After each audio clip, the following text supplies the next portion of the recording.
Hello बच्चों, आपका अपने चैनल G10 क्लासेस में हार्दिक स्वागत है। G10 क्लासेस आपका अपना चैनल है और मैं नरेश सर आपको क्लास 9th के कुछ क्वेश्चन आंसर्स के बारे में बताऊंगा।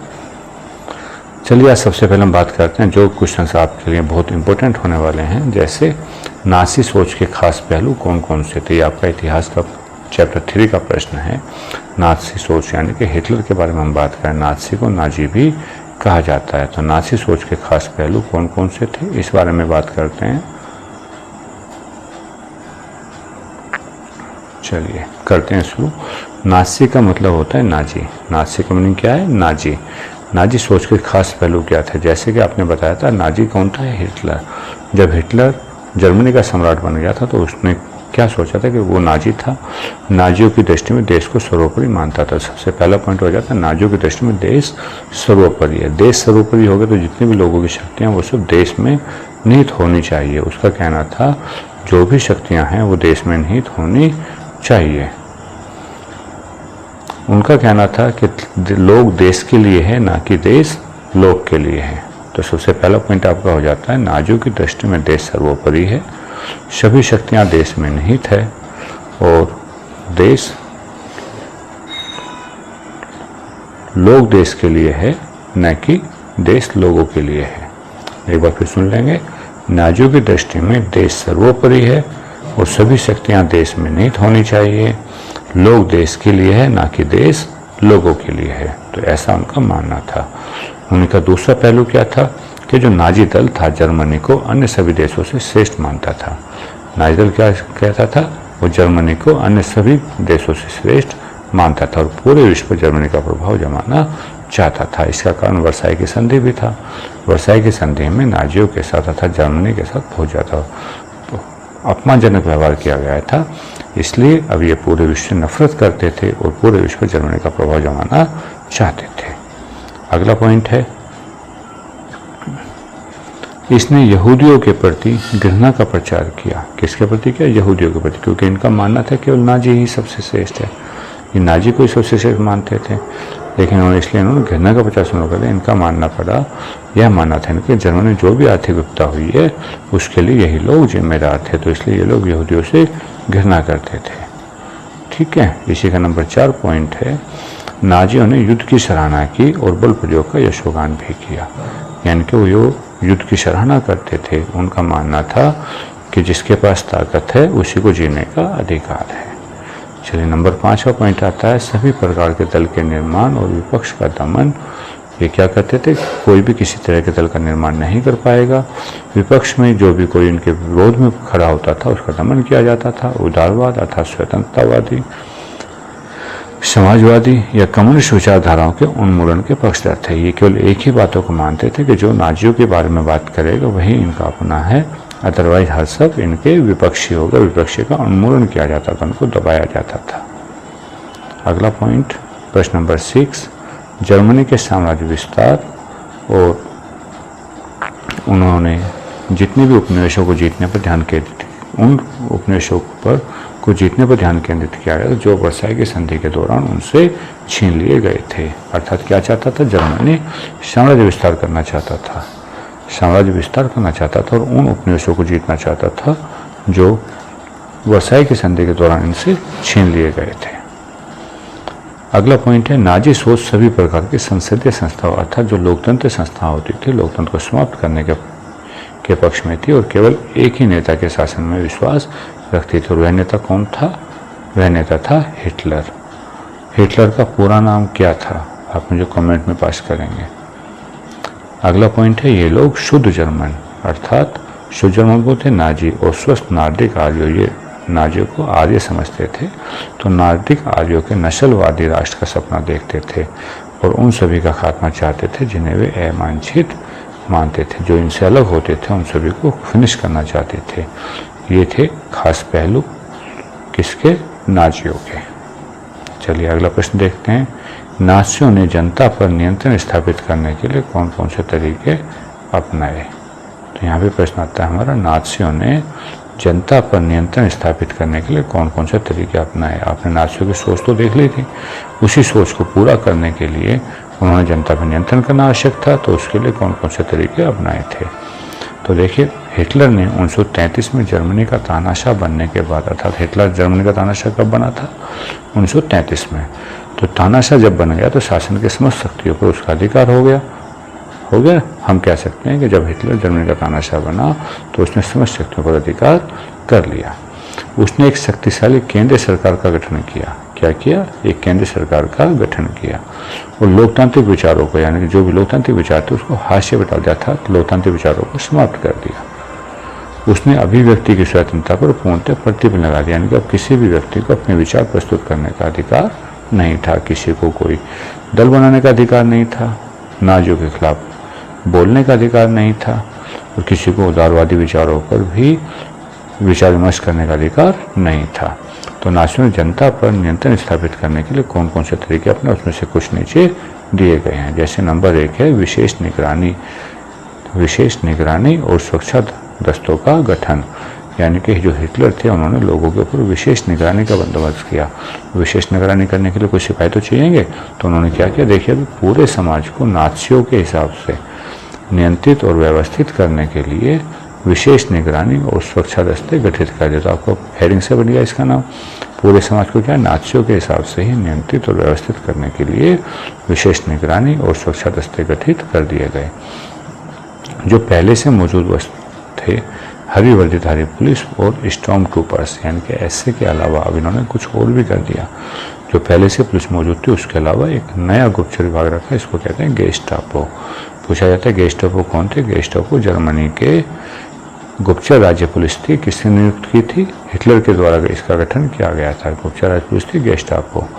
और एसएस होता था अपराध नियंत्रण पुलिस, और सुरक्षा सेवा का भी गठन कर दिया, यानी कि 3 दल और गठन कर दिए थे जो विशेष लोगों की निगरानी रखते थे। और इन लोगों को क्या था? नवगठित दस्तों, यानी कि इन लोगों को असंवैधानिक अधिकार दे दिए गए थे, बेहिसाब, जिनका कोई हिसाब किताब नहीं था। और इन्हीं की वजह से जो नासी राज था, क्या हो गया था? जब नासी राज में खूंखार आपराधिक राज्य की छवि बन गया था, क्या हुआ था? अब इन लोगों को असंवैधानिक अधिकार प्राप्त थे, यानी कि जिसका संविधान में उनसे कोई जवाबदेही नहीं थी, उससे खूंखार आपराधिक राज्य की छवि प्राप्त हो गई थी। गेस्टापो के क्या थे? यंत्रणा गृह थे, जहाँ पे यातनाएं दी जाती थी। यंत्रणा गृह का मतलब क्या है? यातनाएं दी जाती थी। यहाँ पर किसी को भी बंद कर दिया सकता था और ये नए दस्ते किसी को भी यातना गृह में भेज सकते थे। उन्होंने किसी को भी बिना कानूनी कार्रवाई के देश निकाला दे दिया जा सकता, यानी कि किसी को भी। और ये किसी को भी कौन थे? जो नाजियों से अलग जाति के लोग थे, यहूदी थे या अन्य थे, तो उन लोगों को वो अरेस्ट कर सकते थे। अरेस्ट करके दंड की आशंका, दंड दे सकते थे या देश निकाला दे सकते थे। दंड की आशंका से मुक्त पुलिस बलों ने निरंकुश और निरपेक्ष शासन का अधिकार प्राप्त कर लिया था। तो पुलिस बल क्या हो गए थे? निरंकुश हो गए थे या निरपेक्ष हो गए थे, कि उन्हें किसी के पक्ष की कोई आवश्यकता नहीं थी। चलिए, दूसरा पॉइंट इसी में आता है, जनसंचार माध्यमों का उपयोग। हिटलर के जो नाजी लोग थे, उन नाजियों ने अलग अलग जनसंचार माध्यमों का भी उपयोग किया। जैसे शासन के लिए समर्थन हासिल करने, नाजी विश्व दृष्टिकोण को फैलाने के लिए मीडिया का बहुत सोच समझ कर इस्तेमाल किया गया। नाजी विचारों को फैलाने मीडिया में क्या आता है? सबसे पहले तस्वीरें आती है, तो तस्वीरों का माध्यम किया गया।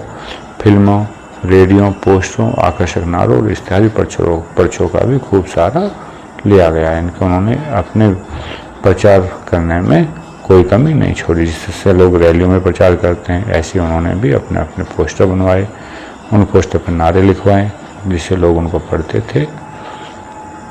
नासीवाद के लोगों के दिल ने क्या कर दिया था? नासीवाद ने लोगों के दिलो दिमाग पर गहरा असर डाला था।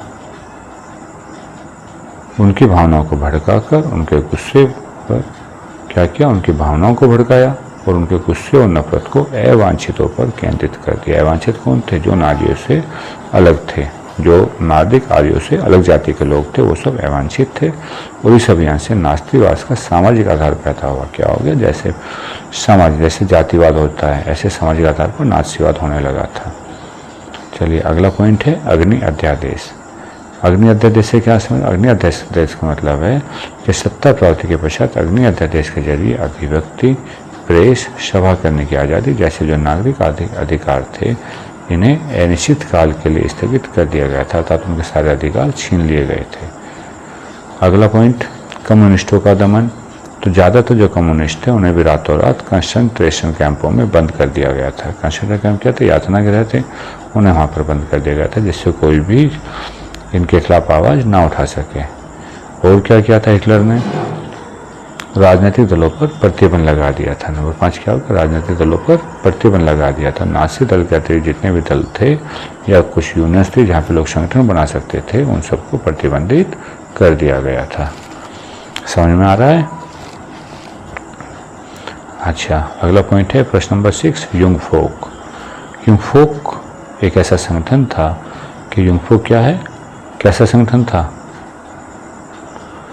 युंग फोक 14 वर्ष से कम आयु के बच्चों का नाज़ी युवा संगठन था। यानी कि जो बच्चा 14 वर्ष से जिसकी कम आयु होती थी वो नाज़ी के युंग फोक का एक सदस्य होता था। ये संगठन था। 10 साल की उम्र के बच्चों का युंग फोक में दाखिला करा दिया जाता था कि जो भी 10 साल का होता था वो युंग फोक में एडमिशन ले लेगा। और इस उम्र के सभी लड़कों को नाज़ियों के युवा संगठन अर्थात हिटलर यूथ की सदस्यता लेनी पड़ती थी। जिसकी उम्र 14 साल हो जाती थी उन्हें युवा संगठन की सदस्यता लेनी पड़ती थी। और क्या करते थे इस युद्ध में? वे युद्ध की उपासना सीखते थे, आक्रामकता, हिंसा, लोकतंत्र की निंदा करते थे, यहूदी कम्युनिटी और जिप्सियों और अन्य अवांछितों से घृणा का सबक सीखते थे। यानी कि एक ऐसे संगठन में चले जाते थे 14 साल की आयु में जहाँ पर उनको नफरत करना, आक्रमण करना, लड़ाई करना, लोकतंत्र की निंदा करना आदि सिखाया जाता था। गहन विचारधारात्मक और शारीरिक प्रशिक्षण के बाद जब उनकी उम्र 18 साल हो जाती थी तो उन्हें लेबर सर्विस यानी कि श्रम सेवा में शामिल हो जाते थे। उसके बाद फिर उन्हें सेना में काम करना पड़ता था और किसी भी नाज़ी संगठन की सदस्यता लेनी पड़ती थी। अर्थात जब भी उसको 10 साल से ऊपर होते थे वो किसी न किसी रूप से नाज़ी संगठन के सदस्य होते थे। अगला पॉइंट है इसमें रैली और जनसभाएं। और क्या क्या था? नाज़ियों ने रैलियाँ की थी। रैली में जनसमर्थन प्राप्त करते थे और जनता को मनोवैज्ञानिक रूप से नियंत्रित करने के लिए बड़ी बड़ी रैलियाँ और जनसभाएं आयोजित करते थे। अगला पॉइंट है पॉइंट 8, तानाशाही की स्थापना। 3 मार्च 1933 को जब प्रसिद्ध विशेष अधिकार अधिनियम था उसकी सहायता से जर्मनी में तानाशाही की स्थापना कर दी गई थी। तानाशाही भी सबसे बड़ा अधिकार रहा है। इसलिए हिटलर के जर्मन साम्राज्य की वजह से नाज़ी राज्य को इतिहास में सबसे खूंखार आपराधिक राज्य की छवि प्राप्त हुई थी। किसकी वजह से? हिटलर की वजह से। जो नाज़ी राज था इतिहास में सबसे खूंखार आपराधिक राज्य की छवि प्राप्त हुई थी। और नाज़ियों ने जर्मनी में युद्ध की हार के बाद यहूदियों को जिम्मेदार ठहराया था। जो जब प्रथम विश्व युद्ध में हार हुई थी उसमें यहूदियों को जिम्मेदार ठहराया था। इसलिए यहूदी गतिविधियों पर कानूनी रूप से रोक लगा दी गई और ज़्यादातर को या तो मार दिया गया या जर्मनी छोड़ने के लिए बाद कर दिया गया। तो ये था उसका। चलिए अगला प्रश्न देखते हैं। अगला प्रश्न रूस से संबंधित है। रूस के सामाजिक, आर्थिक और राजनीतिक हालात 1905 ईस्वी से पहले कैसे थे? 1905 में कौन सी घटना घटी थी रूस में? रूस में फरवरी में खूनी क्रांति हुई थी जिसमें मजदूरों का और राजा का संघर्ष हुआ था और राजा ने मजदूरों पर गोलियां चला दी गई थी। में काफ़ी मजदूर मारे गए थे जिसे हम खूनी रविवार के नाम से जानते हैं। तो उससे पहले की स्थिति हमें बतानी है कि रूस की सामाजिक और आर्थिक स्थिति किस प्रकार थी। 19वीं शताब्दी में वैसे तो समस्त यूरोप में महत्वपूर्ण सामाजिक, आर्थिक और राजनीतिक परिवर्तन हुए थे। इनमें से कई देश गणराज्य थे। गणराज्य का मतलब है जहाँ पे लोकतंत्र राज्य हो उसे गणराज्य कहते हैं। और कई स्थानों पर संवैधानिक राजतंत्र थे। सामंती व्यवस्था लगभग समाप्त हो चुकी थी और सामंती के स्थान पर क्या आ गया था? नया मध्य वर्ग ले लिया था, जैसा आपने फ्रांस में देखा था। लेकिन रूस अभी भी पुरानी दुनिया में ही जी रहा था। रूस को इन परिवर्तनों से कोई लाभ नहीं हुआ था। तो जब रूस पुरानी दुनिया में जी रहा था तो उससे कुछ न कुछ स्थिति उसकी स्पष्ट हो जाएगी। अतः यही बात रूस की सामाजिक, आर्थिक और राजनीतिक दिशा से स्पष्ट हो जाती है। चलिए देखिए रूस की राजनीतिक स्थिति। रूस की राजनीतिक स्थिति सन 1905 से पूर्व अत्यंत चिंताजनक थी। तो ये तो बिल्कुल सही है। रूस की राजनीति कैसी थी? 1905 से पूर्व अत्यंत चिंताजनक थी। रूस में जार का शासन था। जार रूस के शासक को कहा जाता है। जार का निरंकुश शासक था और जिसमें जनता पुरानी दुनिया की तरह रह रही थी। पुरानी दुनिया का मतलब क्या है कि जैसे रूढ़िवादी लोग होते हैं वैसे रह रहे थे। एक शासक होता है, बाकी सब उसके प्रजा होते हैं, शासन निरंकुश है, किसी को बोलने की परमिशन नहीं होती, किसी नागरिक को कोई अधिकार नहीं होता, लोग ऐसे जी रहे थे। क्यों? क्योंकि यहाँ पर अभी तक यूरोप ने अन्य देशों की भांति आर्थिक, सामाजिक और राजनीतिक परिवर्तन नहीं हो रहे थे, क्योंकि यहाँ पे परिवर्तन नहीं हो पा रहे थे। रूस के किसान, श्रमिक या जनसाधारण की जो हालत थी वो बहुत दयनीय थी। इसीलिए रूस में औद्योगिकरण भी देरी से हुआ था। जब रूस में औद्योगिकरण देरी से हुआ था तो सारा समाज कैसे था? विषमताओं से पीड़ित था और राज्य जनता को कोई भी अधिकार देने को तैयार नहीं था, क्योंकि वह देवी सिद्धांत में विश्वास रखता था। देवी सिद्धांत से मतलब कि राजा अपने आप को गॉड मानता था, भगवान मानता था और प्रजा उसकी गुलाम। जार और उसकी जो पत्नी थी वो बुद्धिहीन थी और भोग विलासी थे और जनता पर दमनपूर्वक शासन करना चाहता था। तो जब दमनपूर्वक शासन करना चाहता तो जनता तो विरोध करेगी। ये थी रूस की राजनीतिक स्थिति। इसी का अगला पार्ट है 1905 से पूर्व रूस की सामाजिक और आर्थिक स्थिति में क्या था। तो जब सामाजिक स्थिति की बात करते हैं तो सामाजिक स्थिति में समाज आता है। समाज में होते हैं श्रमिक, श्रमिक अर्थात काम करने वाले। तो रूस में जो श्रमिक थे उनकी भी हीन दशा थी। हीन मतलब गरीब लोग थे। औद्योगिक क्रांति जैसे जैसे रूस में आई तो उसके बाद रूस के जो बड़े बड़े पूंजीपति थे वो ज़्यादा मुनाफा कमाना चाहते थे, इसलिए ज़्यादा मुनाफे कमाने की इच्छा से वो मजदूरों का शोषण करना आरम्भ कर दिया था। फिर इन पर रोक टोक तो थी नहीं, तो वो मजदूर शोषण कैसे करते थे? उन्हें कम वेतन देते थे, कारखानों में उनके साथ व्यवहार बुरा करते थे, उनके बच्चों और स्त्रियों के जीवन से भी खिलवाड़ करने में वो कभी भी नहीं चूकते थे, तो वो बच्चों और जीवन से भी खिलवाड़ करते थे। ऐसी अवस्था से बचने के लिए मजदूर एक होने लगे। मजदूर क्या होने लगे? एक होने लगे, यानी कि संगठन बनाने लगे। संगठन बनाने के लिए सन 1900 में इन्होंने इनके हड़ताल और संगठन बनाने पर भी रोक लगा दी गई। क्या कर दिया? सन 1900 में इनके हड़ताल करने और संघ बनाने पर भी रोक लगा दी गई। उन्हें ना तो कोई राजनीतिक अधिकार प्राप्त था और ना ही उन्हें सुधारों की कोई आशा थी। जब मजदूरों को ऐसी कोई आशा नहीं थी तो उनके पास मरने या मारने के अलावा कोई भी और चारा नहीं बचता था। इसलिए उन्होंने ऐसा ठान लिया कि जब मरना ही है तो क्यों ना कुछ करके ही मरा जाए। अगला पॉइंट है किसानों की शोषण दशा। पहले आ गया श्रमिक, दूसरे में आ गए किसान। किसानों की दशा भी अत्यंत शोचनीय थी। क्यों थी? वहाँ की कृषि दास प्रथा तो जरूर समाप्त हो गई थी, लेकिन किसानों की दशा में कोई खास सुधार नहीं हुआ था। उनकी जो कृषि जो होती थी वो बहुत छोटी छोटी थी और खेती को विकसित करने की तकनीक से भी के लिए भी उनके पास पूंजी का अभाव था। छोटी छोटी जोतों को पाने के लिए भी उन्हें अनेक दशकों तक मुक्ति कर के रूप में कीमत चुकानी पड़ती थी, अर्थात उनकी जो छोटी थी उस पर भी अधिकार पाने के लिए उन्हें कर चुकाना पड़ता था। ये थी रूस की स्थिति। याद हो गई होगी सभी को।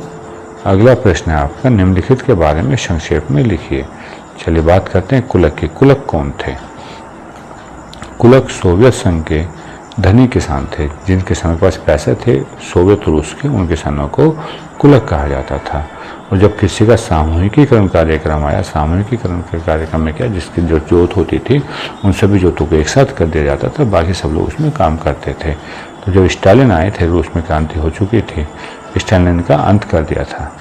स्टालिन का विश्वास था कि अधिक से अधिक लाभ कमाने के लिए वो लोग अनाज इकट्ठा कर रहे हैं।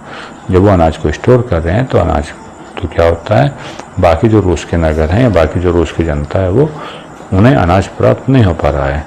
इसलिए सन 1927-28 तक सोवियत के जो नगर थे वो अन्न आपूर्ति की भारी किल्लत का सामना कर रहे थे। अब आ गए स्टालिन जी। तो स्टालिन जी ने सोचा कि भैया ये तो गलत हो रहा है, अन्न आपूर्ति तो होनी चाहिए, लोगों को अन्न मिलना चाहिए।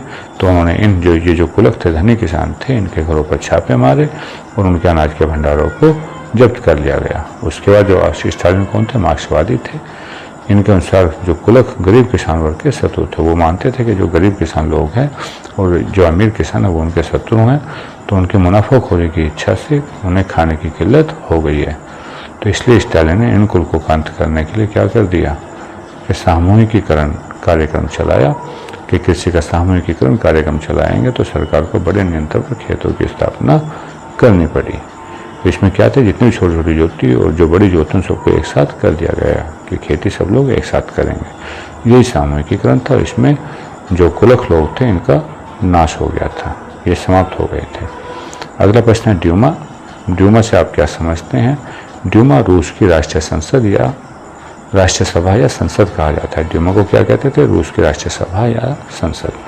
जो रूस के जार निकोलस द्वितीय सम्राट थे, उसने इसको केवल एक सलाहकार समिति के अर्थात ड्यूमा को बर्खास्त कर दिया था। बर्खास्त करके क्या रही थी? ये केवल एक समिति के रूप में रह गई थी। इसमें मात्र अनुदारवादी राजनीतिकों को स्थान, यानी कि जो लोग उदारवादी थे, क्रांतिकारी थे, उनके लिए इसमें कोई स्थान नहीं था। उदारवादियों और क्रांतिकारियों को इससे दूर ही रखा गया था। ऐसी थी ड्यूमा। चलिए, उम्मीद करते हैं आपको वीडियो पसंद आई होगी। तो वीडियो को लाइक और शेयर करना ना भूलें और सब्सक्राइब जरूर कर दें। आपके अपना चैनल है G10 क्लासेस। चलिए, thanks for watching G10 classes.